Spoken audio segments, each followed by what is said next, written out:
Bienvenidos a un nuevo episodio de Deportes 503. Para un servidor, Carlos Artigas, un gusto acompañarle desde las instalaciones de Karaoke 4020. Los amigos de Karaoke 4020 nos han abierto las puertas de sus instalaciones, que por cierto las mantienen desinfectadas, sanitización y todo lo demás, para que a partir de las 6 de la tarde, de lunes a sábado, puedas venir a disfrutar sanamente, en un ambiente seguro también, y con responsabilidad sanitaria y claro, la responsabilidad propia también de uno a la hora de disfrutar. Así que, pues ya lo sabes, aquí están esperándote con más de 15,000 canciones, más de 15,000 pistas.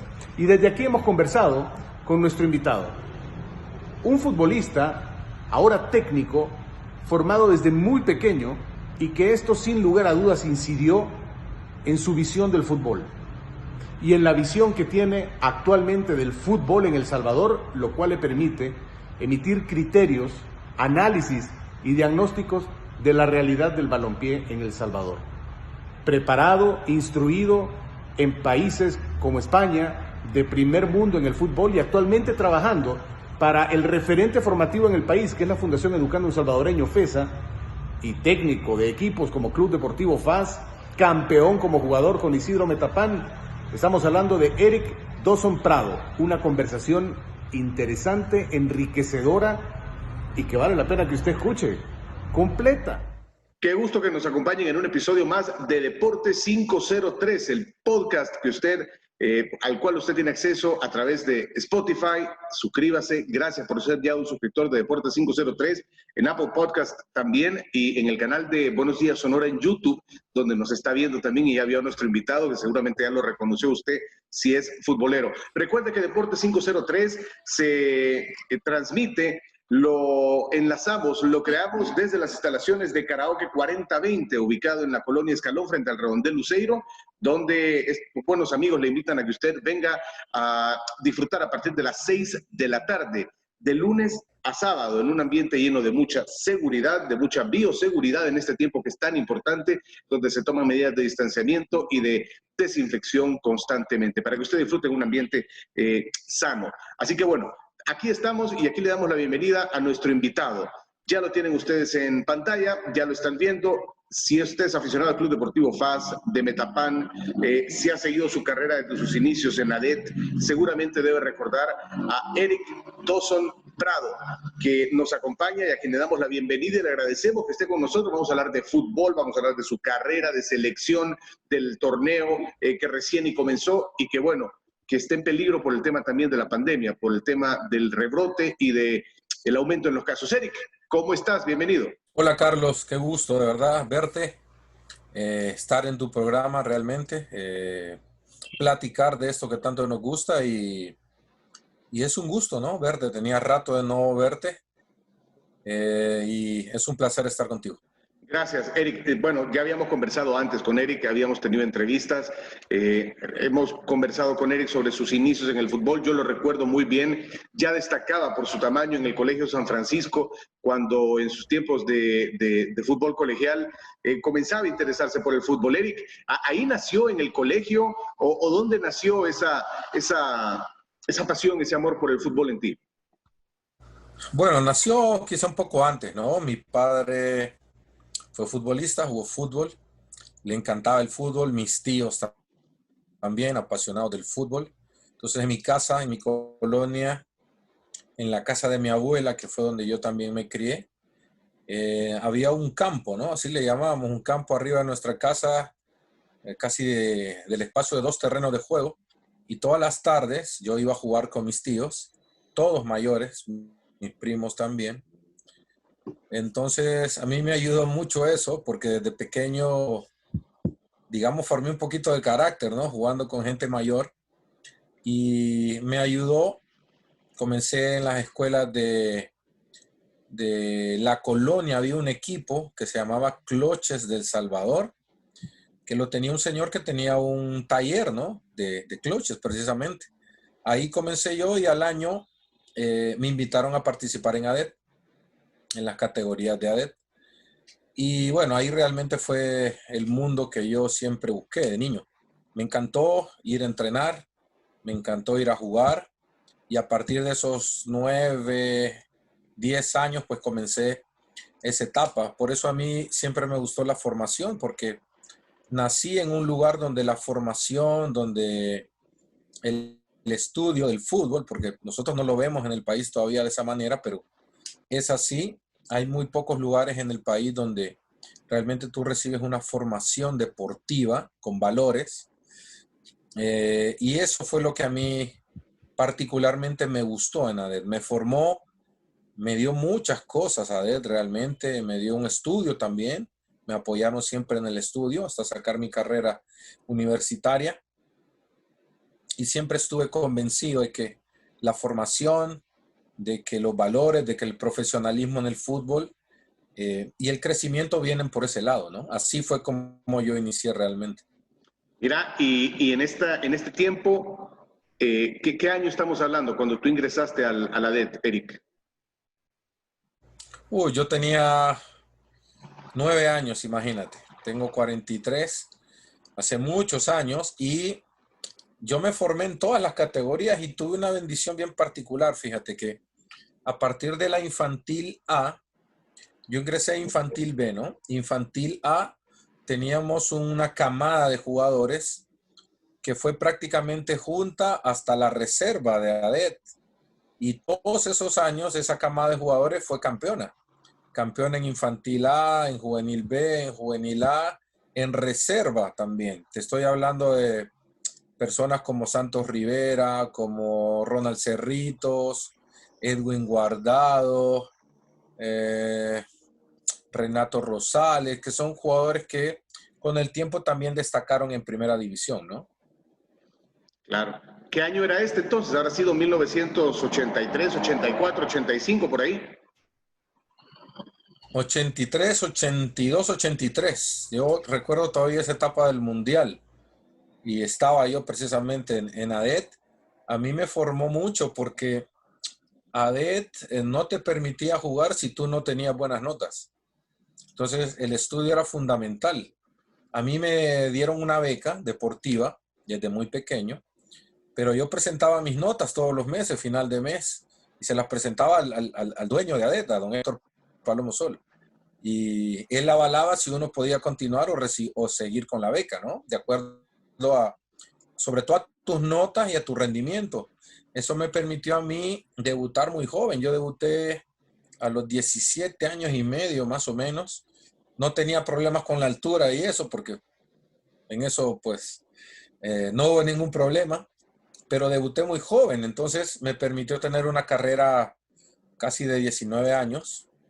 Y recuerdo yo muy bien, de verdad, yo soy muy agradecido con don Héctor porque siempre fue un segundo padre desde la parte deportiva, una persona que se tomaba el tiempo para llamarte, para decirte qué pasaba con el estudio, para aconsejarte, para decirte que el estudio tenía que ir a la par, si no, tú no podías progresar. Yo tengo una anécdota muy interesante, bueno, tengo muchas, pero una que recuerdo muy bien, es que a los 18 años yo ya jugaba en el equipo de primera división.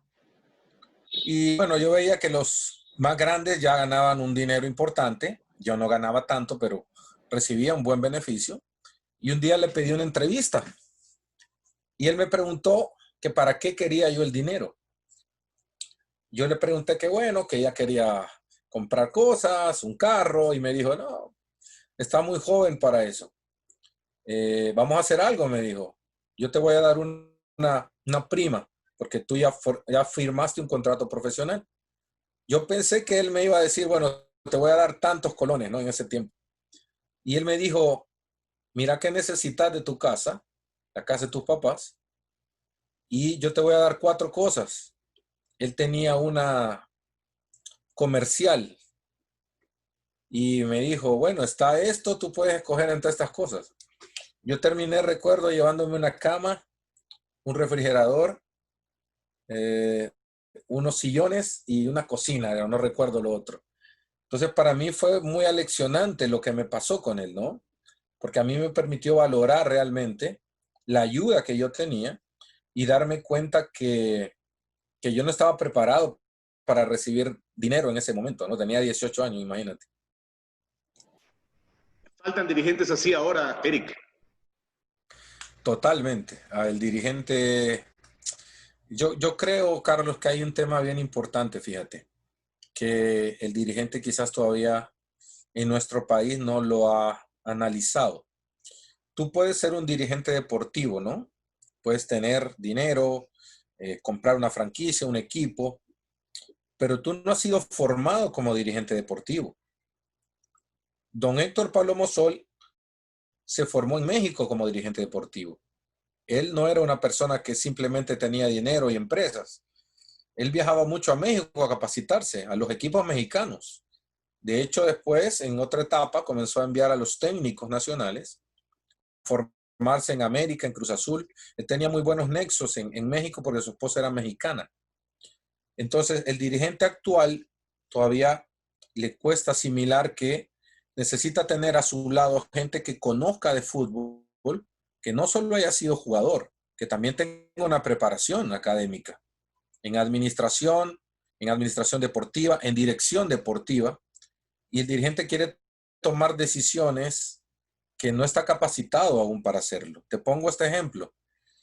Tú ves en México, está el dueño del equipo y el presidente del equipo es una persona, en algunos casos exjugador, en otros no, pero ese exjugador se ha preparado académicamente para asumir la presidencia de un equipo, porque eso implica una administración deportiva eh, que, por ejemplo, en nuestro país nosotros no tenemos. Esa es la realidad. Entonces, muchas de las cosas, de las decisiones que toma un dirigente, son erradas porque no tiene gente que lo acompañe a su alrededor que tengan el conocimiento deportivo. Si llevamos esto a ejemplos, Eric, porque yo tengo muy claro todo lo que tú decís y lo comparto también, pero en la práctica, ¿qué, ¿cómo se traducía esto? ¿Cómo se reflejaba en la realidad en la dirigencia de un señor tan recordado por muchos como don Héctor Palomo Sol, a lo que sucede con la mayoría de dirigentes acá? Es decir, bueno, con don Héctor Palomo Sol las cosas eran así y aquí en El Salvador suelen ser así. Poneme dos ejemplos. Buenísima pregunta, de verdad. Una gran pregunta.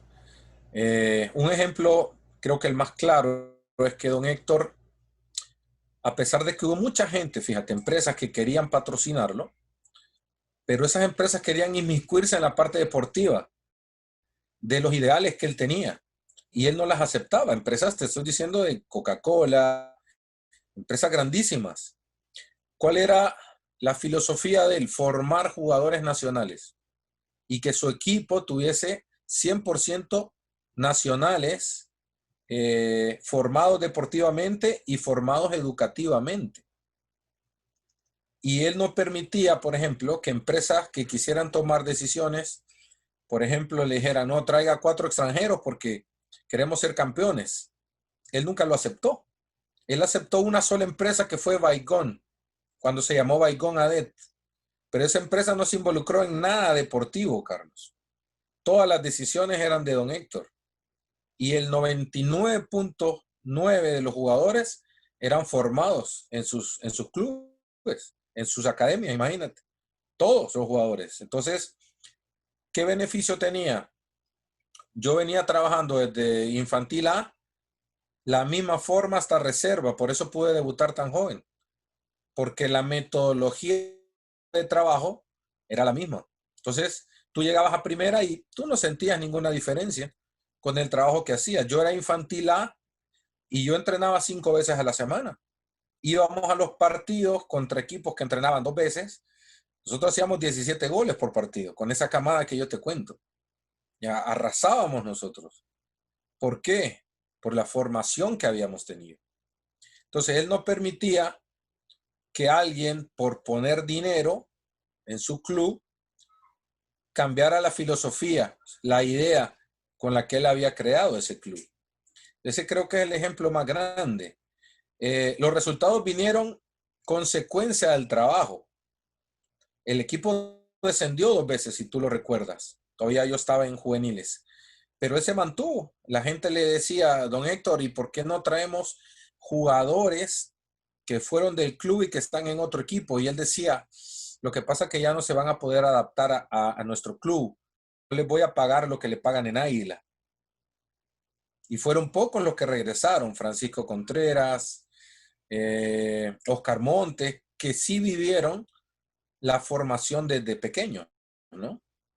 Entonces, él siempre mantuvo una línea que fue la línea formativa de formar sus propios jugadores. Y mira, te puedo decir con conocimiento de causa que el presupuesto de él era sumamente bajo. La mayor inversión que él tenía, Carlos, era en las escuelas de fútbol. Apopa, Chanmico, Guazapa, Las Delicias, tenía otra ya en la Hacienda del Tránsito, en fin, ahí era su real inversión, en mantener esas escuelas y en capacitar a los entrenadores, ¿verdad? ¿Qué pasó con esas escuelas, Eric? ¿Qué ha pasado con esas escuelas? Bueno, don Héctor tuvo una dificultad muy grande, no solo económica, sino también familiar. Su esposa enfermó de cáncer. Él sufrió mucho esa parte y comenzó a desligarse un poquito de eso, ¿no? Y la otra parte, creo que también él realmente, Carlos, se dio cuenta de que su filosofía deportiva no coincidía con nuestro fútbol salvadoreño. Si tú recuerdas, él fue a una elección de presidente de la Federación Salvadoreña de Fútbol. Y él cuando fue tenía la mayoría de votos, por eso precisamente asistió.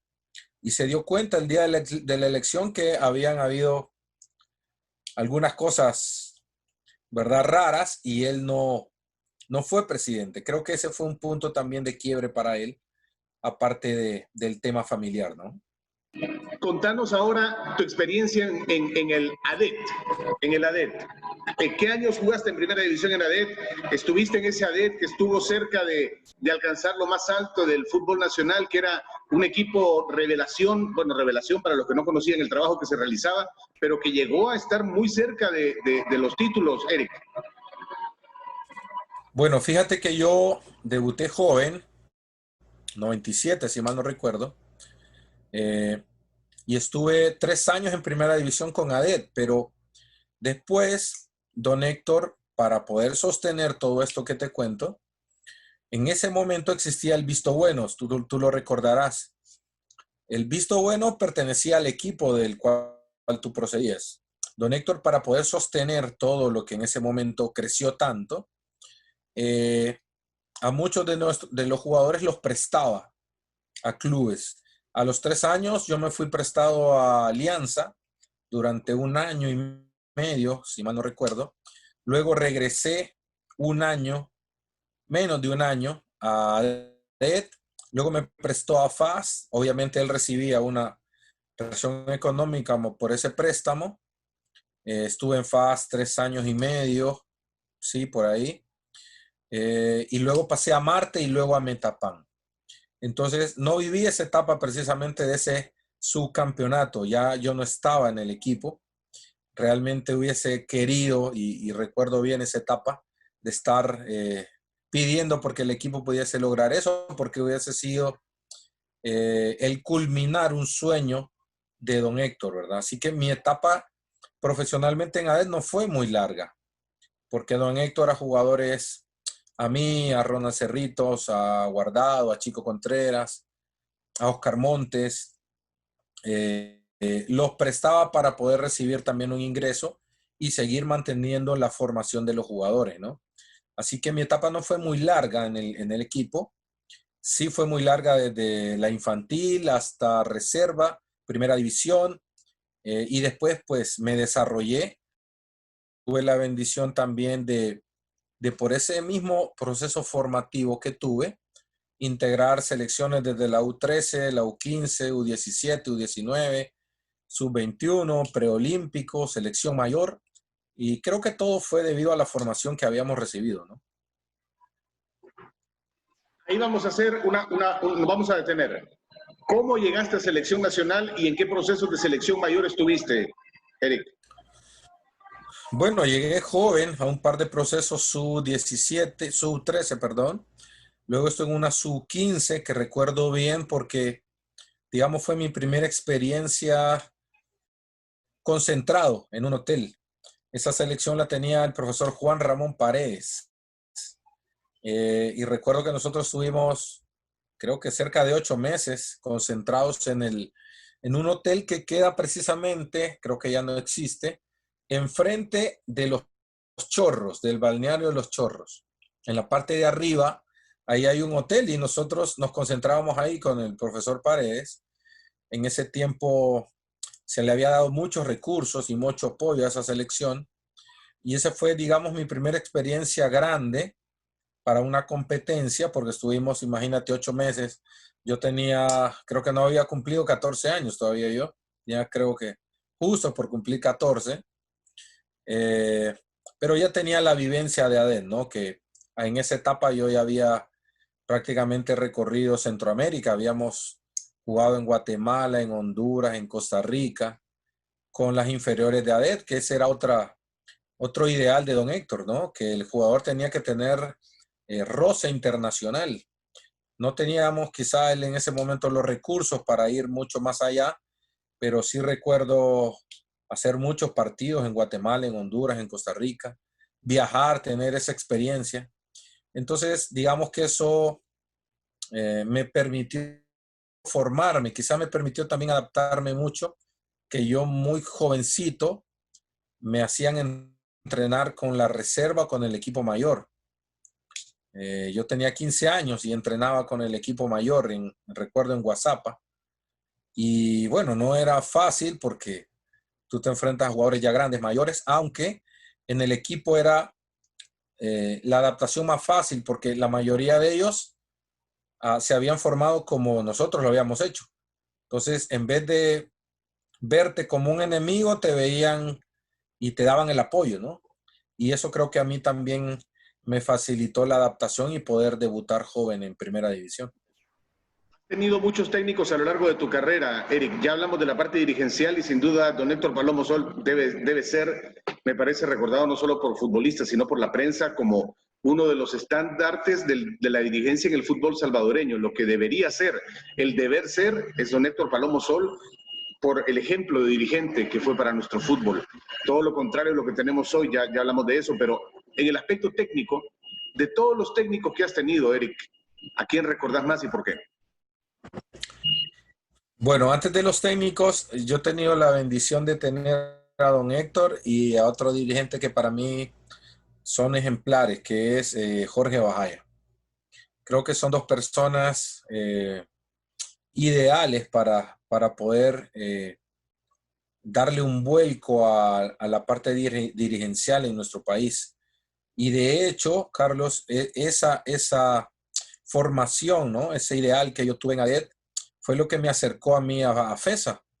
Yo jugaba en Metapan, ya realmente estaba consolidado en Metapan. Recuerdo que yo en ese momento era hasta capitán y habíamos sido campeones, creo que 2007, 2008, no recuerdo bien. Y a mí me toca la puerta a FESA con un proyecto de un equipo de segunda división. A mí me llamó mucho la atención el proyecto porque tenía que ver con jóvenes, con la parte formativa, y yo había crecido de esa manera.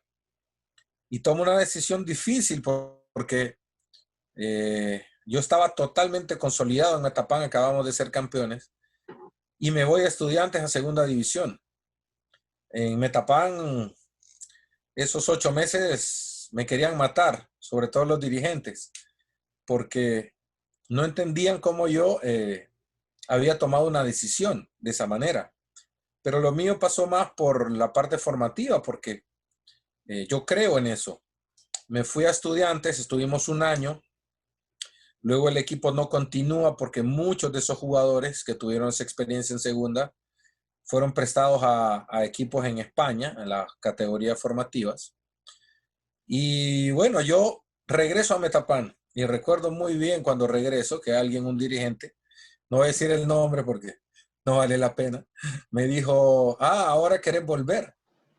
Y yo le dije, bueno, voy a volver y voy a aceptar lo que ustedes me propongan, simplemente porque para mí este equipo es en el que yo mejor me he sentido y el que más me ha dado en mi carrera. Y recuerdo bien que arreglé un contrato, fíjate, sumamente bajo por premios, es decir, con un sueldo y premios, ¿no?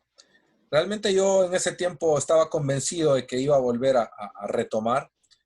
Y ese fue el año que yo regresé cuando somos campeones contra Chalatenango, donde en el último partido de la final el técnico Edwin Portillo me mete a mí de delantero.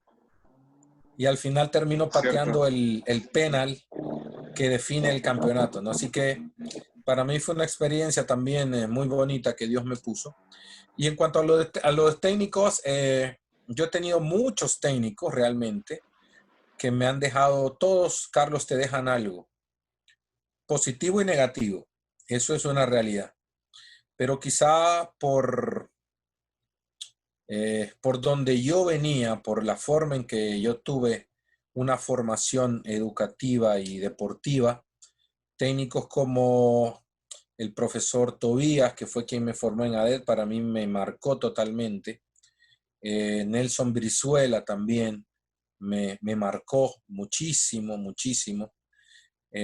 Omar Pastoriza también, que quizás no era un técnico tan formativo, ¿verdad? Era un técnico sí ganador, que le encantaba ganar, pero tenía una estirpe diferente, Omar Pastoriza. Realmente tú lo escuchabas hablar y te transmitía cosas realmente.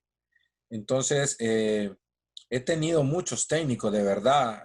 Después, ya como técnico, por ejemplo, yo crecí muchísimo al lado del profesor Eduardo Lara. Es una persona con una experiencia formativa, Carlos, que cada plática con él es poder enriquecerte en algo. Eh, Ahora también en FESA tengo compañeros técnicos muy preparados y esa es la parte que a mí siempre me gustó de la fundación, que es un lugar donde uno no tiene un tope, sino que continúa formándose, no solo como persona, sino también como técnico. De acuerdo. A FESA llegás, de hecho, en esta etapa actual que tenés, después de haber dirigido a Club Deportivo FAS. ¿Qué fue lo que sucedió en FAS, Eric? Porque salí a mí me pareció muy temprano la salida, muy abrupta, pero tú decinos cómo fue eso y qué fue lo que sucedió. En realidad, Carlos, yo llego a FESA, fíjate, cuando yo me retiro del fútbol. Justo antes de yo retirarme, quizás unos 6 meses antes, me hacen un ofrecimiento porque yo jugué en Estudiantes, creé una relación con la institución y siempre estuve en contacto con las personas que trabajan ahí, con don Jorge también. Y 6 meses antes de retirarme, me hacen una proposición de dirigir 2 categorías en la fundación. En ese momento estaba la fundación en Comalapa. Yo juego 6 meses más, sufro una lesión, me recupero, quiero jugar un tiempo más, quería hacerlo en Metapan, no llego a un arreglo con Metapan, me surgen algunas otras ofertas, recuerdo bien, Juventud Independiente, Marte, la UES, y yo tomo una decisión, yo creo que tenía algún tiempo más para poder jugar, pero tomo una decisión familiar, realmente.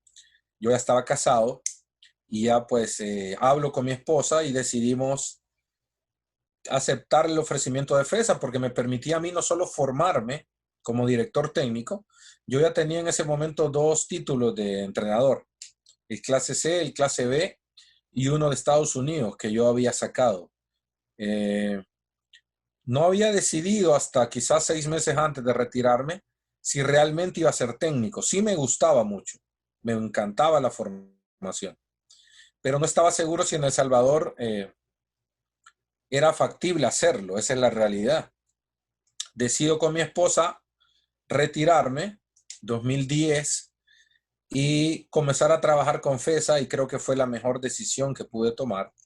Estuve casi 5 años en la institución, me formó de una manera que en el país creo que nadie puede hacerlo porque viajé a cursos a Estados Unidos, a equipos mexicanos, fui un par de veces a España, a Alemania, a recibir cursos, a ver cómo se entrena en esos lugares.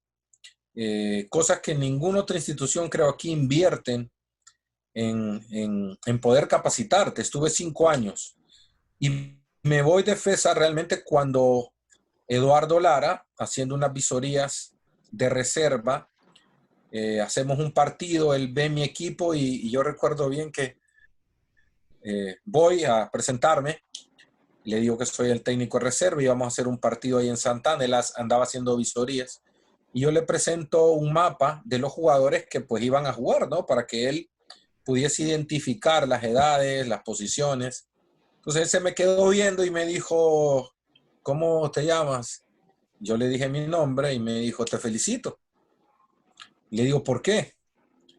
Porque eres la primera persona que me da esto, me dice. Eran 3, 4 hojas con los nombres de los jugadores, las posiciones donde jugaban, la edad y algunas otras cosas más. Y me dijo, tengo haciendo un mes visorías en el país y nadie me ha entregado algo parecido a esto, me dijo. Bueno, yo le agradecí, al final se hizo la visoría, él llamó varios jugadores de mi equipo, de reserva de FAS en ese momento, y a los meses yo vi que él andaba viendo algunos partidos de reserva, donde estaba mi equipo. Y al final de ese año me hace una proposición si yo quería ser técnico de la Sub-17. Pues a mí me llamó mucho la atención, ¿no? Pues sabía la experiencia y el currículum del profe. Y así es como yo llego a las selecciones nacionales, ¿no? Así que después de eso, Carlos, llego a la selección, salgo y FAS me hace un ofrecimiento.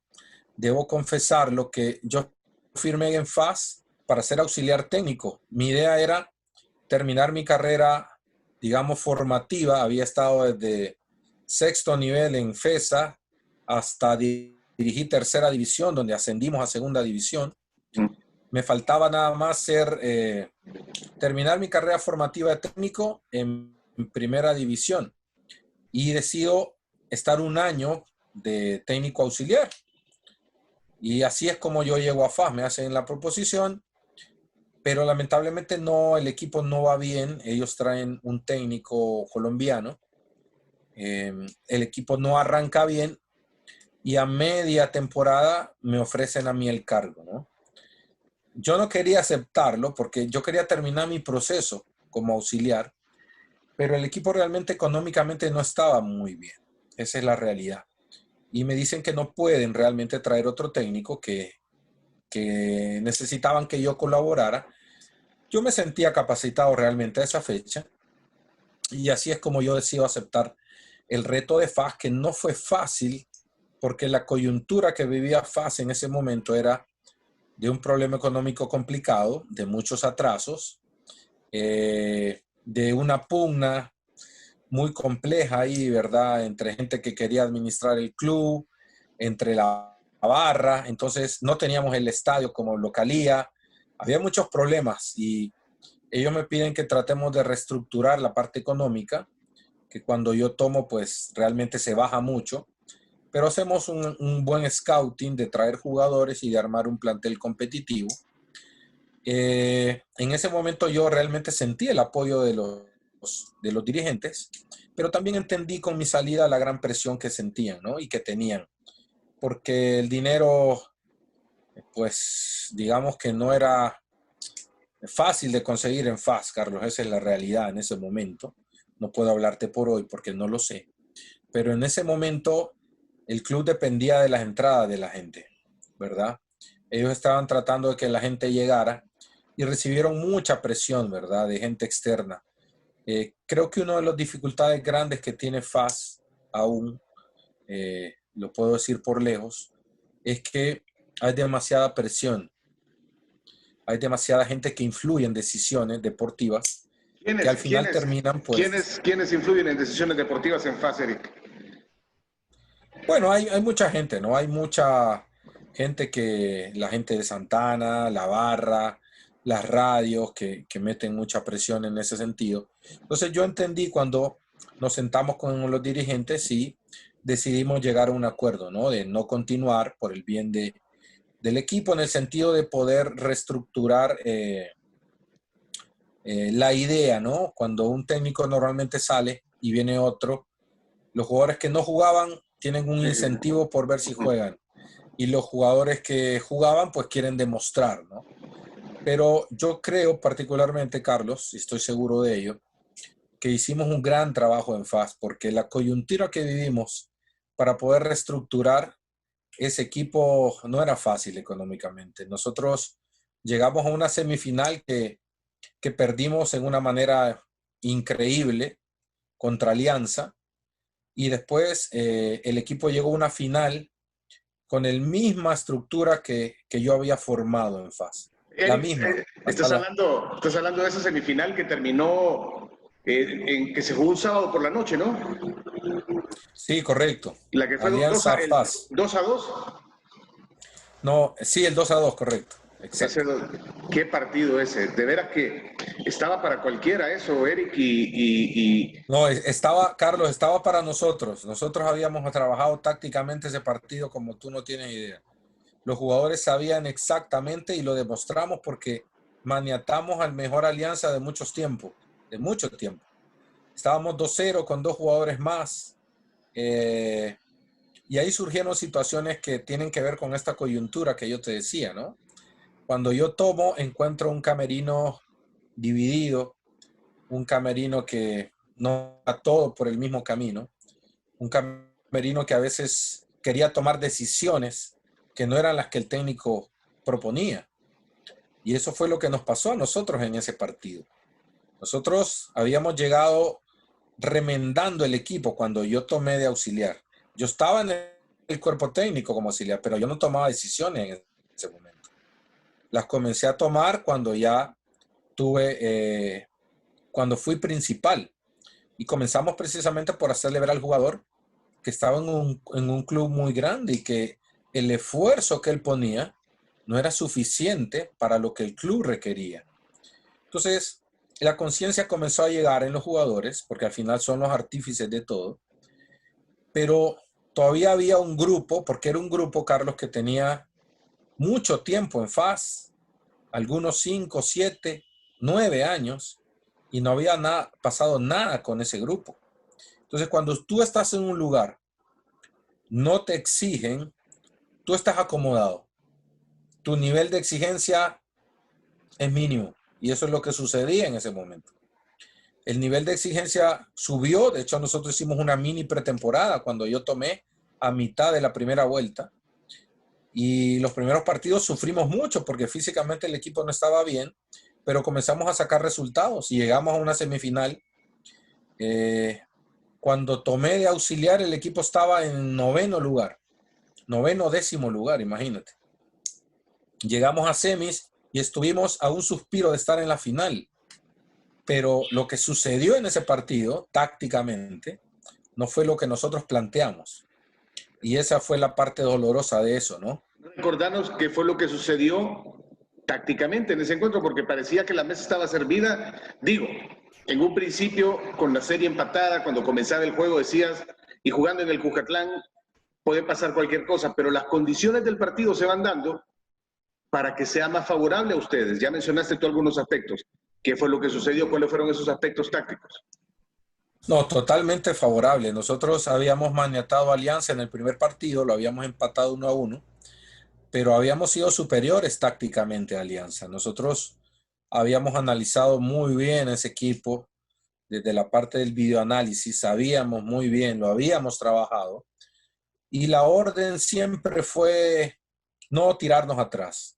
La orden siempre fue salir a presionar alto a Alianza porque no le podías permitir a ese equipo, en ese momento un equipo, para mí el mejor de los últimos tiempos de Alianza, que llegara a tu portería. Entonces, nosotros nos ponemos 2-0. Yo en ese partido junto a Fito estábamos expulsados, estábamos desde afuera y estaba el preparador físico dirigiendo. Y la charla antes del partido y en el medio tiempo fue siempre tácticamente salir a presionar a Alianza. Y el equipo comenzó a tirarse atrás cuando estaba ganando 2-0. Nosotros ya teníamos superioridad numérica, hacemos cambios para mantener todavía más la posesión de la pelota, pero después hubieron decisiones de jugadores de tirarse atrás y esperar que el partido terminara. Esa no, Esa es la realidad. esa no fue una instrucción que vino del banquillo o de la dirección técnica que estaba, como tú decís, con Fito viéndolo de otro lado, desde la grada. No, no, No vino de ahí esa instrucción. Miren, guardemos el resultado, no, de ninguna tenemos manera. ventaja numérica, vamos ganando 2-0, aguantemos. No fue así la cosa entonces.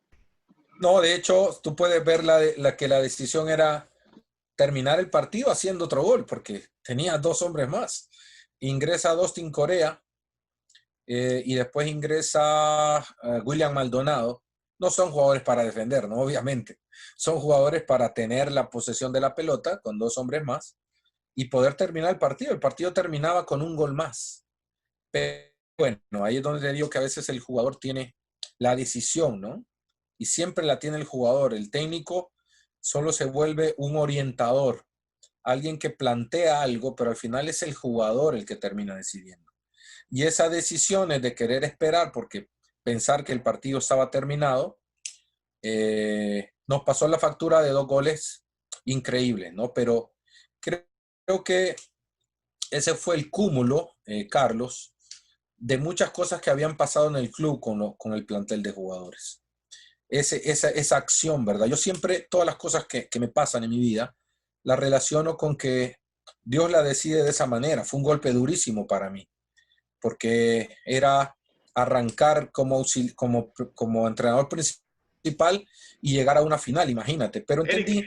Eric, ¿qué se dijo en el camerino después de ese partido? No se dijo mucho. Sí hubo mucha molestia del cuerpo técnico, de Fito, por ejemplo, de mía también, pero no era el momento para recriminarles nada. Era evidente que habían tomado algunas decisiones y después de eso a mí me dio la pauta, Carlos, para también tomar decisiones. El dirigente sabía lo que había pasado, lo entendía, porque inclusive en las charlas técnicas, yo recuerdo que cuando tomé me preguntó el presidente si él podía estar en la charla técnica. Yo le dije que sí, que podía estar. Obviamente no podía participar, ¿no? Eso no.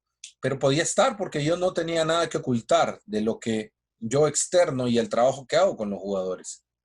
Entonces, después del partido, él, como había estado en las charlas y entendió toda la parte táctica que habíamos trabajado, entendió cuál había sido el problema, ¿verdad? Perdón, Eric, ¿de quién estamos hablando? ¿El presidente de FAS en ese momento era? Guillermo Morán era Guillermo en Morán. ese momento. Así que ellos me dieron el voto de confianza, yo continué el siguiente torneo, pero sí tomamos algunas decisiones, ¿verdad? Sobre todo en reestructurar situaciones conductuales que habían pasado en el equipo. Porque si tú eres un jugador mayor que ha tenido rodaje en el equipo, tu parte es ser un líder positivo, es mostrar cuál es el camino a los más jóvenes. Pero si tú no estás dispuesto a mostrar ese camino, sino a mostrar otras cosas, evidentemente los más jóvenes van a hacer lo mismo. Entonces, en ese sentido, se tomaron algunas decisiones, algunas mías y algunas otras de los dirigentes que no querían ya continuar con algunos jugadores y reestructuramos el equipo, ¿no? Pero esa reestructuración no fue fácil porque la parte económica en ese momento no era la que el club, digamos, necesitaba en ese momento. Yo recuerdo bien que inclusive el presupuesto del siguiente torneo bajó cerca de 15,000 o 20,000 dólares, del que ya era, imagínate, para competir con Alianza, con Águila. Fácil, tienes que hacer un trabajo importante y ese trabajo tiene que ver más con el entrenamiento, con levantar el nivel del plantel que tú ya tienes, ¿no? Y así fue como se continuó el siguiente torneo. Había muchas presiones, como te digo, y uno también entiende a los dirigentes. De hecho, por eso llegamos a un arreglo y decidimos que era lo mejor que llegara alguien. En FAS hay un tema, Carlos, y es un tema un poco confuso. La gente quiere ADN FAS, ¿no? Yo jugué en FAS y conozco bien lo que es FAS.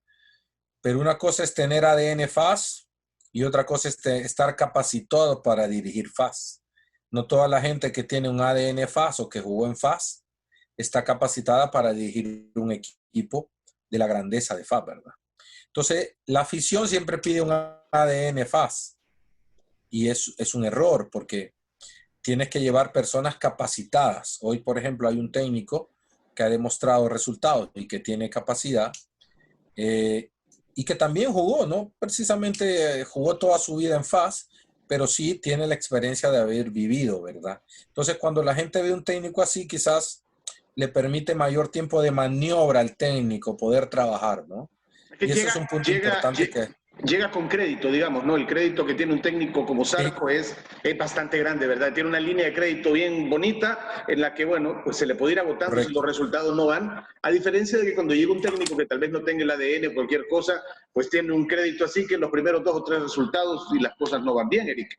Ya hablaste de un técnico, hablaste de Zarco. Exacto. Hablaste de Zarco. ¿Cómo ves el trabajo de él? Bueno, no soy mucho de hablar realmente, aparte es muy poco tiempo para poder definir. Lo que sí puedo decirte es que Jorge es una persona capacitada, que tiene un buen cuerpo técnico también. Personas como el profesor Ramírez, que yo conozco, que es un gran preparador. Pero no es fácil entrar en la dinámica de FAS, Carlos, porque las presiones son muy grandes, porque la gente piensa que los 10 años de no sacar un título va a ser magia y en este año va a serlo. No es tan fácil. Se requiere una planificación, un trabajo, un proceso que quizás no sea de 2 años, pero sí en tener una estructura que tú puedas mantener. Es decir, te voy a poner ejemplo, ¿no? El multicampeón Metapan, donde yo tuve la bendición de jugar y ser campeón, tuvo éxito porque el dirigente entendió que había que mantener a un técnico y a un plantel de jugadores que tenían las convicciones claras de hacer un equipo grande. Y por eso fue campeón. La alianza de Zarco y de Lisandro Paul, después de mucha lucha de don Lisandro Paul por ser campeón, se dio cuenta que había que mantener una estructura, una base de jugadores y fortalecerla. Y en FAS no ocurre eso. En FAS cada torneo cambian 10 jugadores, 7 jugadores, y es el tiempo que lamentablemente no tuvimos, ¿no? Para continuar con ese proceso. Si el dirigente no se da cuenta de eso, si la afición no entiende que debe haber un proyecto, que debe haber un técnico respaldado, pero respaldado de verdad. No cuando las cosas van mal, pues comenzar a buscar técnicos por atrás. Eso no es lo correcto. Y te voy a dar un punto importante, que fue algo que viví en FAS. Tú sientes el respaldo de la dirigencia cuando, a pesar de las cosas ir mal, vas y te reúnes con no jugadores, no con el técnico. Cuando tú vas con los jugadores y les dices, bueno, ¿qué pasa? El jugador normalmente se excusa, es raro cuando acepta una responsabilidad. Pero el dirigente les está diciendo que no es el técnico el que se va a ir, que ellos tienen que reaccionar. Eso es un respaldo real. Pero cuando tú vas y te reúnes con el técnico, ¿qué piensa el jugador? Bueno, conmigo no va a pasar nada. Yo voy a seguir acá. Entonces, un respaldo real, Carlos, es ir y reunirte con los jugadores y decirles, hey, algo está pasando, reaccionen. No estamos quitando a nadie, pero si ustedes no reaccionan, yo tengo que tomar decisiones y no va a ser el técnico la decisión. Eso es un respaldo real. ¿Es cierto o no lo que se maneja como un mito, como una leyenda urbana, como algo que se suele decir en el periodismo, en las comunicaciones, en las cabinas de radio, en los sets de televisión, de lo que se escribe? ¿Es cierto o no, Eric, que no solo en El Salvador, pero la pregunta es en El Salvador, los jugadores le pueden hacer la camita a un técnico? Porque luego vemos casos en donde se da esto, que los equipos no van tan bien, y luego se ve el técnico, y luego llega algún técnico nuevo, y ¡pah! Espectacularmente al primer partido o al segundo de que está con el nuevo técnico, wow, ven los jugadores de otra manera y demás. ¿Eso pasa o no en el fútbol del Salvador? ¿Los jugadores hacen camita a técnicos, Eric? No sé si llamarlo camita, Carlos, pero sí te voy a poner este ejemplo, ¿no? Y creo que es muy gráfico. Cuando uno es jugador, y yo lo fui muchos años, tú piensas solo en tu persona. Tú no piensas en el equipo y esa precisamente es la labor más grande de un técnico. Hacerle ver al jugador que esto es eso, un equipo. El jugador piensa solo en él. Solo en él. Esa es la gran diferencia. Entonces, cuando las cosas van mal, el jugador piensa nada más en él. Y quizás no tome decisiones de una camita, pero piensa no en el equipo, sino en si él está jugando o no está jugando. Y es muy poco el jugador que cuando no está jugando tiene una actitud positiva para el grupo. Tiene cara larga, no entrena bien, se queja con el dirigente, eso es una realidad. Y cuando son varios jugadores en ese caso, y son jugadores que han tenido un liderazgo en el equipo y lo tienen, pues pasan lo que sucede ahí. Y en ese momento sucedió algo, porque si algo yo puedo estar orgulloso en FAS y donde he estado, es que yo soy un profesional. Yo intento ser no amigo de los jugadores, porque el ser amigo, Carlos, representa permitirle cosas que tú como profesional no lo puedes hacer. Tomar, no cuidarse y otro tipo de cosas. Sí soy muy cercano a los jugadores, para quien lo permite. Soy muy cercano, los aconsejo, intento que vean que en El Salvador ser futbolista no es lo mismo que serlo en México o en España. Yo te voy a hacer un comentario que creo. El jugador está muy confundido en nuestro país. El jugador cree que él tiene que vivir o actuar como lo hace un jugador en España o en México. Y él vive otra realidad en nuestro país, Carlos.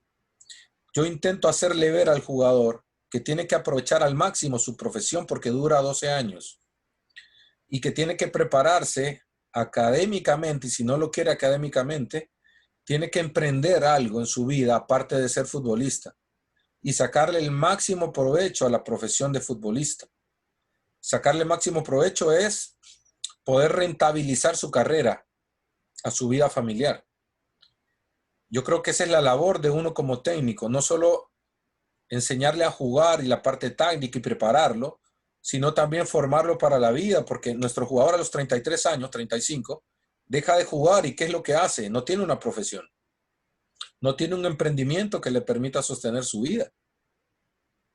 No todos van a ser técnicos y no todos técnicos de primera división o de segunda, ni van a trabajar en un lugar que le permita buenos ingresos. Entonces, mi labor como técnico es esa. Lamentablemente en El Salvador el técnico piensa que mi labor es entrenarlo 2 horas y nada más. Y estamos muy lejos de eso. Nuestra labor es formar personas y futbolistas. No todos los futbolistas escuchan. ¿Por qué? Porque la imagen, las comunicaciones de lo que ven afuera los confunde. Los confunde, Carlos, porque quieren vivir una vida como la que vive un jugador en España. Y ese jugador en España vive en un mundo ultra profesional. Nosotros vivimos en un mundo semiprofesional. Si a ese mundo semiprofesional yo no le saco el máximo provecho, voy a tener problemas en mi vida después de los 30 años. Ese es mi método, mi metodología. No todos les gusta escuchar. Algunos sí escuchan y se dan cuenta de lo importante que es darse cuenta que esta es una profesión y es una carrera que no te dura más de 12 o 15 años. ¿No te has topado con jugadores a los que les resulta incómodo, digamos, este método que tú tenés? Porque dicen, pero es que el profe Dawson, y como tú decís, porque el jugador es joven, ¿no? Y ya sabes lo que decía Niceto por Sisoca de cuando uno es joven. Entonces, ¿te has encontrado con resistencia y en los jugadores y que tal vez el cambiar esa resistencia y cambiar la óptica de qué debe ser el futbolista en El Salvador va a ser el inicio del cambio real de nuestro fútbol, Eric, entre otras cosas? Totalmente, has dicho lo más importante, el cambio en el fútbol arranca por el futbolista, su mentalidad, Carlos. La diferencia entre costarricenses, ahora también digamos hondureños, es la mentalidad. El costarricense se dio cuenta hace 20 años que podía ser un millonario en su país si se iba a jugar a otros países. Y se profesionalizó. El jugador en El Salvador no se ha profesionalizado. Profesionalizarse no es pintarme el pelo, hacerme un tatuaje, querer vivir una vida como la que yo veo en las redes de comunicación. Profesionalizarme es, te voy a poner este ejemplo. Yo tomé a FAS y lo primero que hice fue pedir medidas antropométricas porque yo sabía que los jugadores, sus porcentajes de grasa andaban arriba de 15% en un profesional. Eso es, para tu rendimiento es imposible. Y trabajamos 6 meses para que ese porcentaje de grasa que les iba a permitir un mejor rendimiento mejorara, y mejoró el 50%. Lo demás fue una lucha, un batallar cada día, llevando nutricionistas, recomendándoles suplementos, haciéndoles ver que no podían jugar de esa manera porque se lesionan de esa manera. Fue una lucha y el jugador, algunos reaccionaron, otros realmente no lo hicieron. Ese es el profesionalismo. Tú dependes de tu cuerpo, Carlos, como futbolista. Tu cuerpo es tu máquina de trabajo. Entre mejor lo cuides, tu rendimiento obviamente será mejor. Ese es solo un detalle, imagínate. Después, el entrenamiento. Cuando yo tomo FAS, en FAS se hacían 40 minutos de un rondo, sin sentido. 40 minutos de una sesión que dura 2 horas. Entonces, trabajar en la parte mental del jugador no es fácil. No es fácil. Por eso te digo que la mentalidad del jugador, cuando cambie la mentalidad, yo admiro mucho, te voy a decir que admiro a gente que ha triunfado afuera, al Russo Flores, te voy a hablar de la actualidad, ¿no? A Nelson Bonilla, lo admiro muchísimo, es un gran ejemplo Nelson, a pesar de que es muy atacado. Nelson entendió que puede transformar su vida jugando afuera, y estoy seguro, no lo conozco muy bien, pero estoy seguro que cuando se retire va a vivir muy bien, porque ha aprovechado el fútbol como tiene que hacerlo. Así que no es fácil, ¿verdad? Pero es nuestra labor, a mí me encanta. Es difícil, pero a mí me gusta mucho la parte formativa, Carlos, porque puedo ver los cambios de los chicos. Por eso me atrae tanto la formación. Por eso me gusta trabajar con formación, porque puedo ver la transformación de una persona. En primera división es un poco más difícil, pero yo creo que también es posible. Y por eso estás contento en FESA, seguramente, Eric, porque FESA es el estandarte de la excelencia en los procesos formativos de futbolistas en El Salvador, y creo que eso es innegable, y ahí está. Es el ejemplo a seguir, sin duda. Ahora tiene un colegio especializado para formar a la persona, que es la parte principal. Después está el deportista, pero al formar tú la persona con valores, con exigencia, con ideales, con vos, obviamente el deportista mejorará, ¿no? Realmente es el ideal.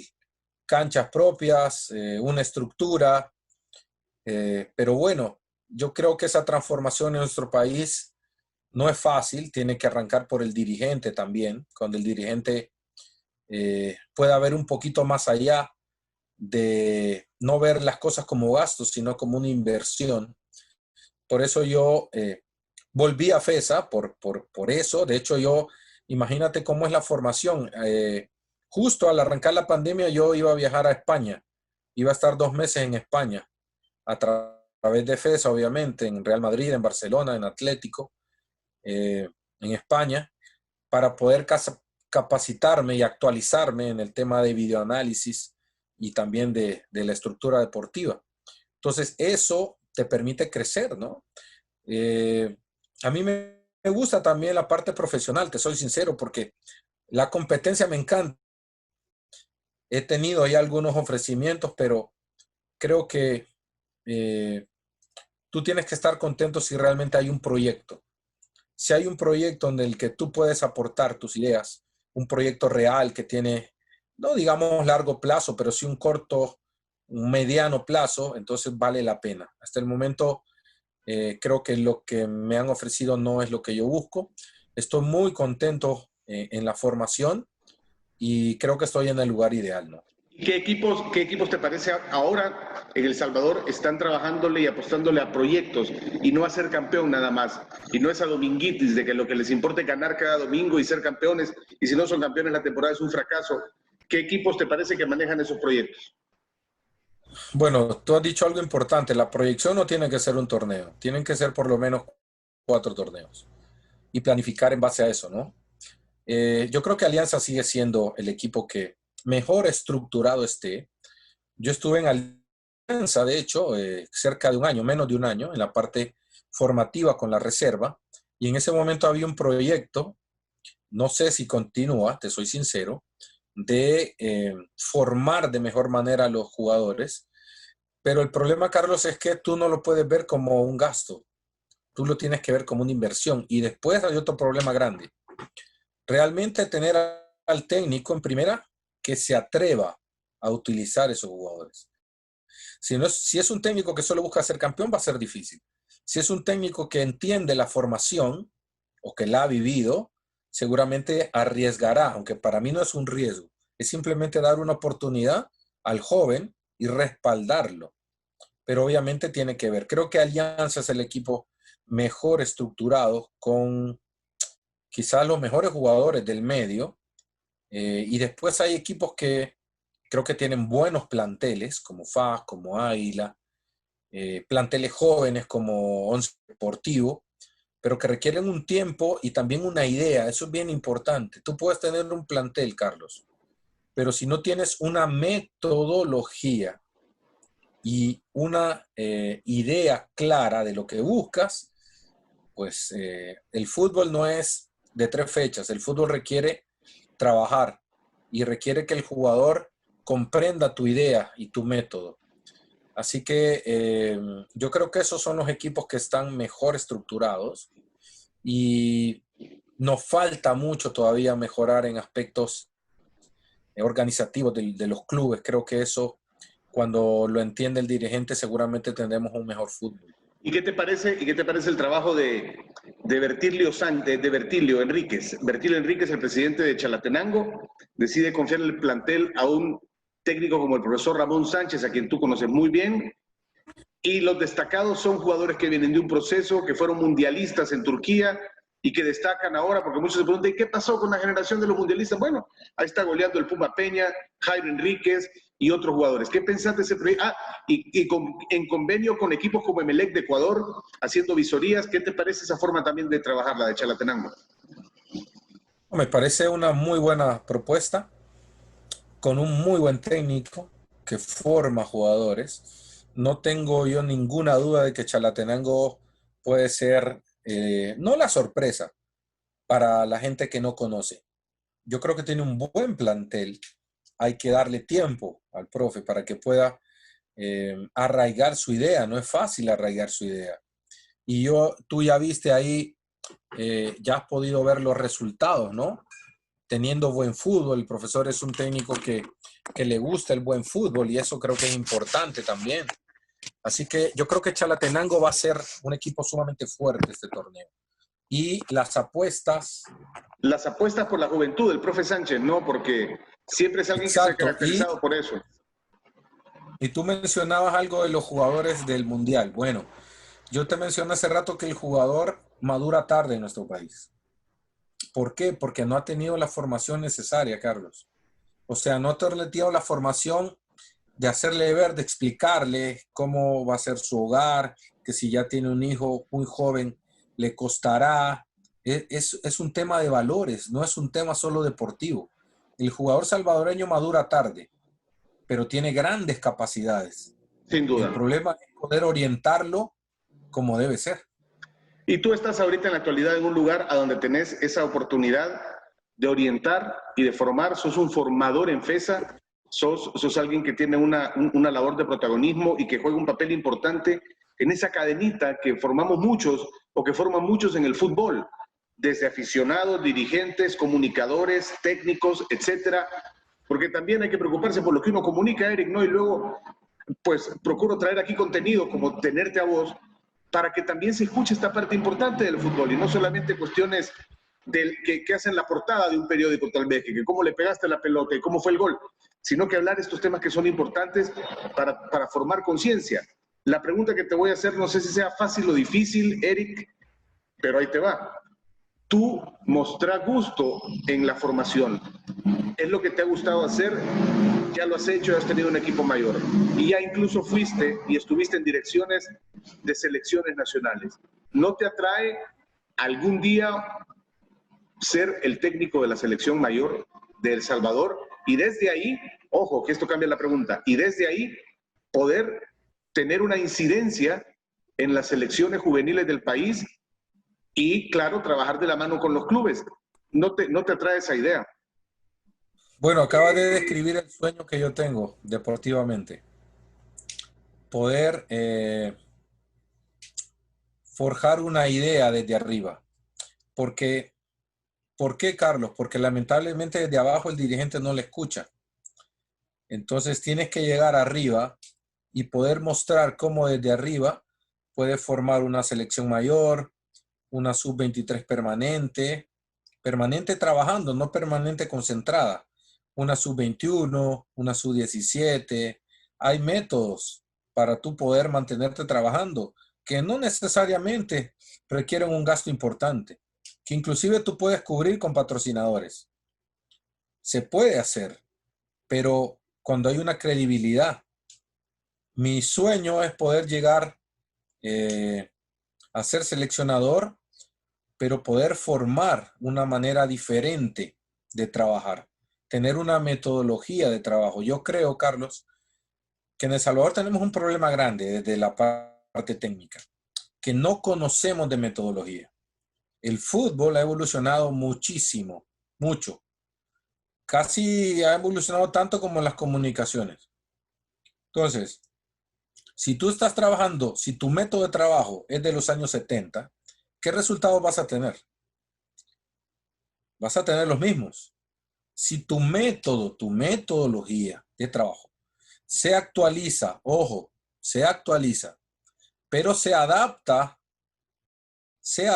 a tu medio, tú vas a tener éxito.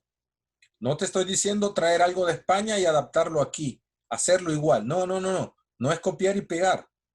Es tener una metodología actualizada, muy actualizada, y adaptarla a tus necesidades. ¿Por qué ustedes comentan un partido y dicen, no, pero qué partido más malo? ¿Por qué no veo lo que yo veo en la pantalla de mi televisor? En México o en España. ¿Por qué? Por el método de entrenamiento que tenemos nosotros. Es la realidad.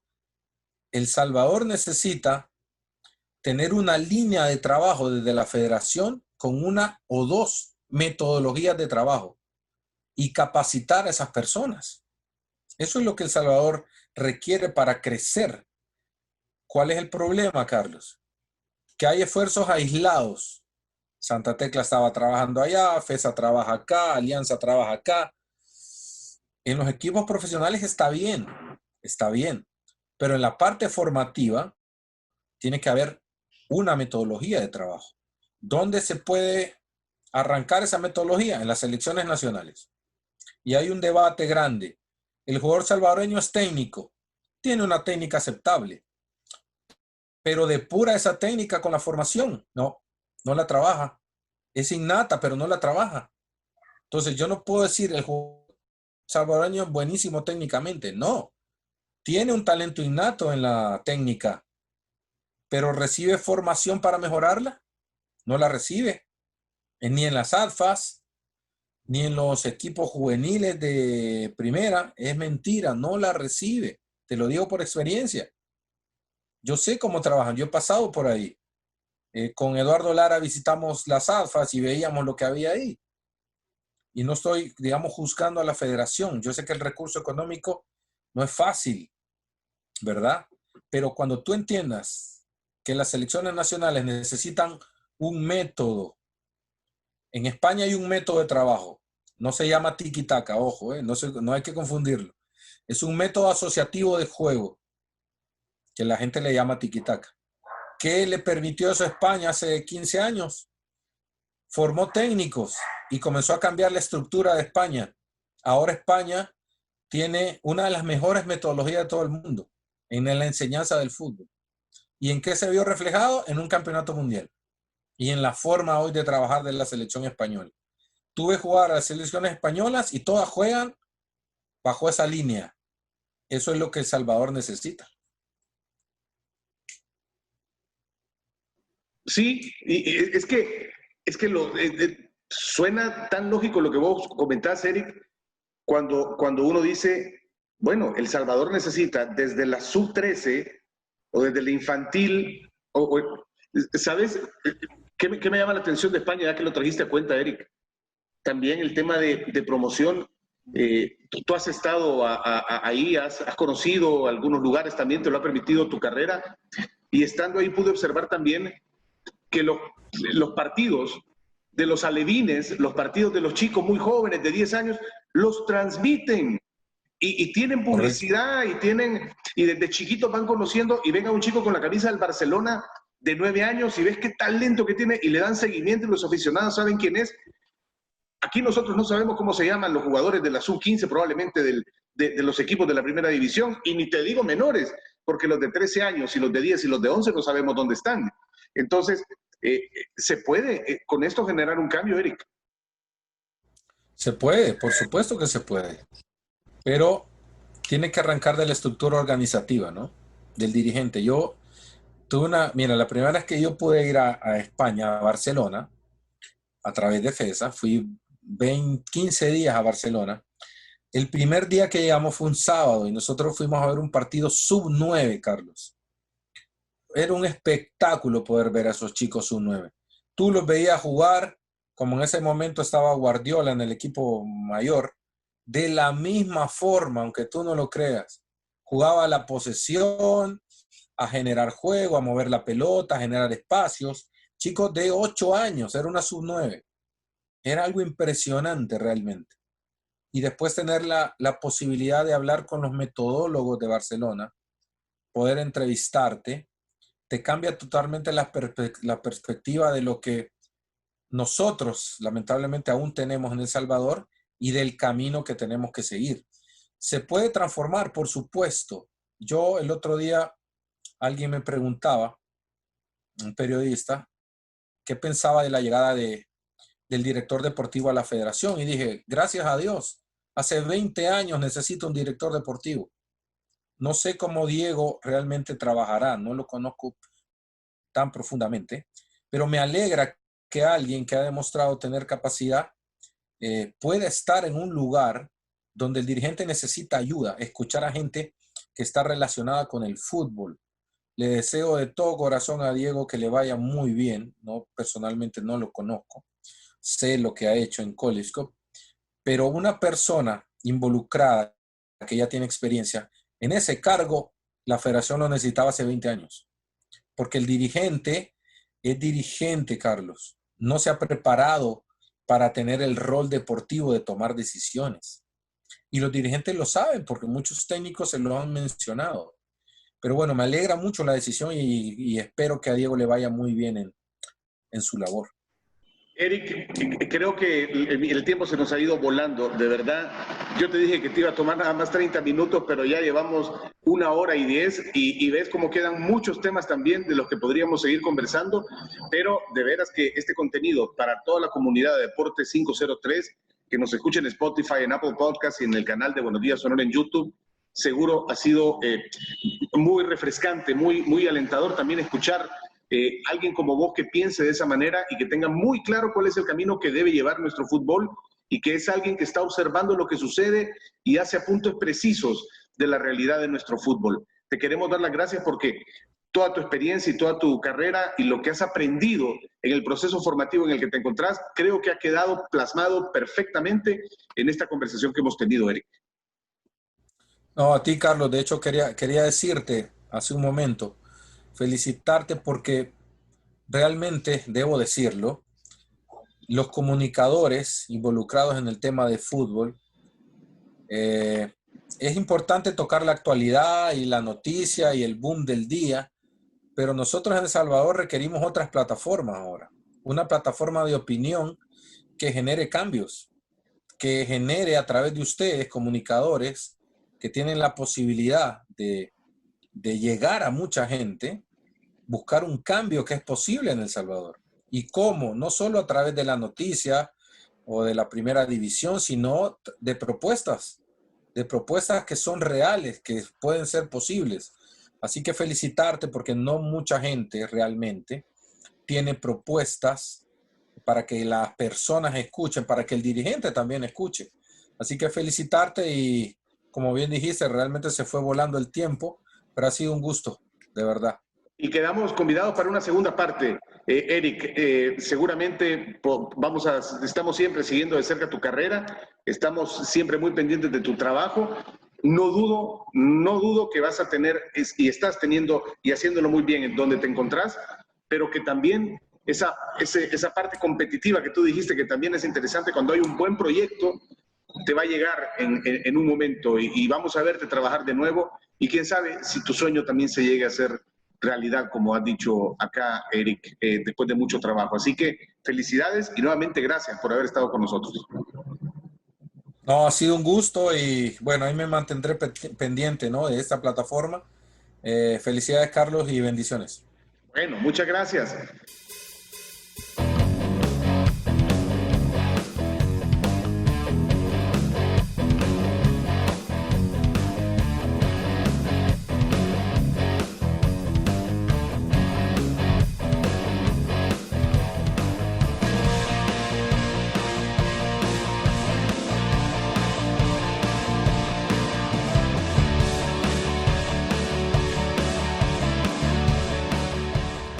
Bueno, esa ha sido la conversación con Eric Dawson Prado.